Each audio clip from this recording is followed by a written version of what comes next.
السلام علیکم ناظرین، welcome to Kazmi Health and Beauty Tips. امید کرتا ہوں کہ آپ سب خیریت سے ہوں گے۔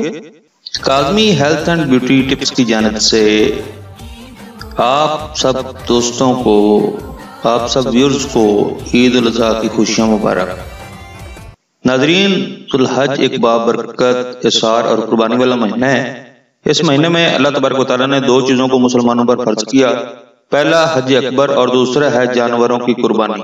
ناظرین، جن لوگوں نے حج ادا کر لیا ہے یا جن لوگوں کے عزیز و اقارب حج ادا کر رہے ہیں، ان سے دعا کی اپیل ہے۔ اور دوسری بات، جن لوگوں نے قربانی کے جانور خرید لیے ہیں یا قربانی میں حصہ ڈال لیا ہے، دعا ہے کہ اللہ تعالیٰ ان لوگوں کی قربانی قبول فرمائے۔ اور جو لوگ قربانی خریدنے کی استطاعت نہیں رکھتے اور اس بار قربانی کا جانور نہیں خرید سکے، ان کے لیے سب دوست دعا کریں کہ اللہ تبارک و تعالیٰ ان لوگوں کے مالی حالات بہتر فرمائے تاکہ وہ اگلی عید قربان پر وہ خود اس قابل ہوں کہ اپنی طرف سے قربانی کر سکیں۔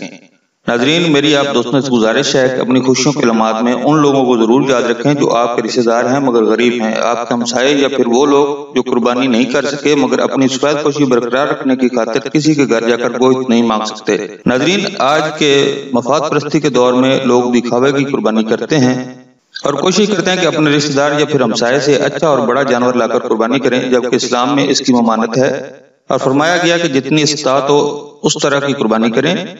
جب قربانی کر لی جاتی ہے تو گوشت بانٹنے کے بجائے سارے کا سارا گوشت فریزر کی نظر کر دیتے ہیں۔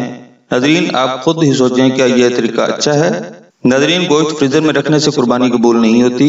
اسلام میں فرمایا گیا ہے کہ گوشت کو 3 حصوں میں تقسیم کریں، ایک حصہ گھر میں رکھیں، دوسرا حصہ رشتہ داروں میں، جبکہ تیسرا حصہ غریبوں میں بانٹ دیں تاکہ اس عظیم تہوار پر وہ لوگ بھی خوشیوں میں شامل ہو سکیں۔ ناظرین، سنت پر عمل پیرا ہو کر ہی ہماری قربانی قبول ہو سکتی ہے۔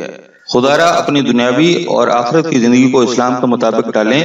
اللہ تبارک و تعالیٰ آپ کی تنگی تکلیفیں، مصیبتیں اور پریشانیاں دور فرمائے، والدین کا فرمانبردار بنائے، بیت اللہ اور روضہ رسول صلی اللہ علیہ وآلہ وسلم کی زیارت نصیب فرمائے، اور تمام مسلمان بھائیوں کا اللہ کی خوشنودی کی خاطر خیال رکھنے اور بڑھ چڑھ کر ان کی مدد کرنے کی توفیق عطا فرمائے۔